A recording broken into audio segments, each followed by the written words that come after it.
Look, I don't know the science behind this. I just know that it works and it's delicious, and we eat it like crazy whenever I make it.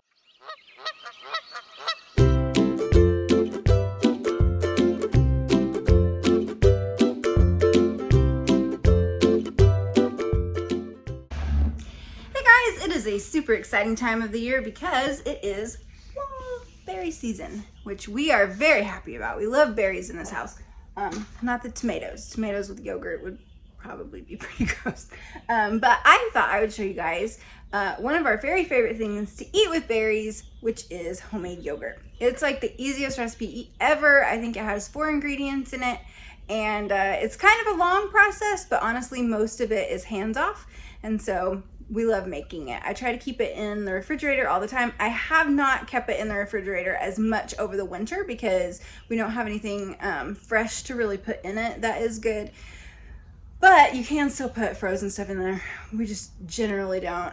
But we really love it during the summer. It is a great thing to have cold for breakfast. It is the easiest thing ever to make. It is literally, I started with a half a gallon of whole milk in my crock pot, turned it on low, and now I'm going to set a timer for 2.5 hours, and then I will come back and add a few more things to it. All right, I am back 2.5 hours later, and we've been outside working and taking walks. I just came in real quick to add a couple more things to our yogurt. So we brought it up to temperature. I'll have to put in the description down below what the temperature is because I don't remember off the top of my head. I've just done this so many times, I know how long it takes, so I don't do the temperature stuff anymore. But the first couple times I did it, I did check it with a candy thermometer just to make sure that it was right on where it was supposed to be. So half a gallon of whole milk in on low for 2.5 hours, and now I'm going to add a half a cup of sugar, white sugar, which if you want, you can substitute with maple syrup or honey. I have tried those, and honestly, for our family, it's just not as good, and I don't feel awful about having a half a cup of sugar in an entire half a gallon of yogurt anyway, so half a cup of sugar and a tablespoon of vanilla, and mix it around, turn it off. I unplug it just so that there's no temptation for anybody to think, oh, it should be on.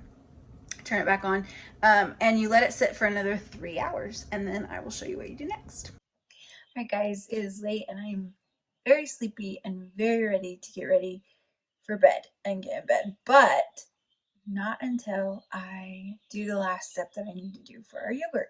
So I have our milk that has heated and cooled and has the sugar and the vanilla in it. And now I'm going to add yogurt, which is kind of funny to me, to make the yogurt. So I get these. This is the brand that I prefer. I've tried a couple of them. You cannot use the one from Aldi. I don't care if it says it has live active cultures. It does not work. Not for us anyway. So these are the ones that I get. These are like $1. I can get them on sale usually for $1, maybe even less than that. And I use the vanilla one. You can use plain, and actually you can do this with plain yogurt and leave out the vanilla and the sugar and just make plain yogurt and sweeten it after it's done. I found that we don't really use that, so I tend to not do that. My kids like the taste of this, and so yeah, that's what we do. So for ours, I have actually found that I get the best results if I add 2 of them to it. So that's what I do. So while I'm working, that's why I'm looking down, I'm whisking right now. I thought I would let you know why we use 2. So if you have read any recipes on this, a lot of recipes will say that you can expect it to be thinner than store-bought yogurt, which is true. You can strain it and kind of take out some of the whey from it, and that will make it a little bit better. But I have found that if I use 2 of these small things, I double the amount of starter not starter, the live active cultures. I have bread on my brain right now. You double the amount of cultures in it, the live active cultures, and that will actually thicken it up quite a bit. It still isn't really as thick, I think, as the store-bought yogurt. That doesn't bother us at all. It works really well with berries, which is usually how we will eat it. So we have our yogurt ladled into the bowl, and I'm going to put this guy in there. This is the second one, and whisk it in, and then I will whisk that into the warmish milk mixture, and then I'll show you what we have to do after that.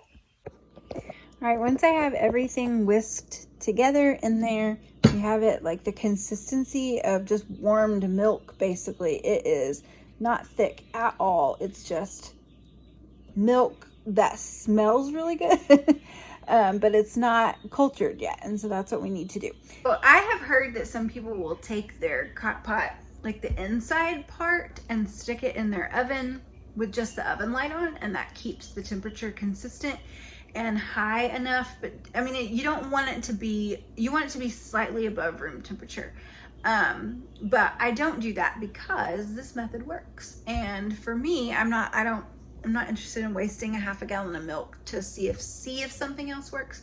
So what I do is I just leave it in the metal part of the crock pot, and I wrap it completely. So the pink towel is actually wrapped underneath it all the way around, and the purple towel is folded in half and wrapped all the way around the outside of it. And that way it will hold in that heat as much as it can, and it keeps it insulated. And tomorrow morning, I will open it up and show you what our homemade yogurt looks like.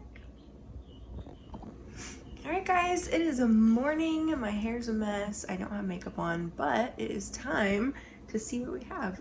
So it's been 9 hours since we covered up our yogurt, and now it's time to see what happens whenever we leave it that long.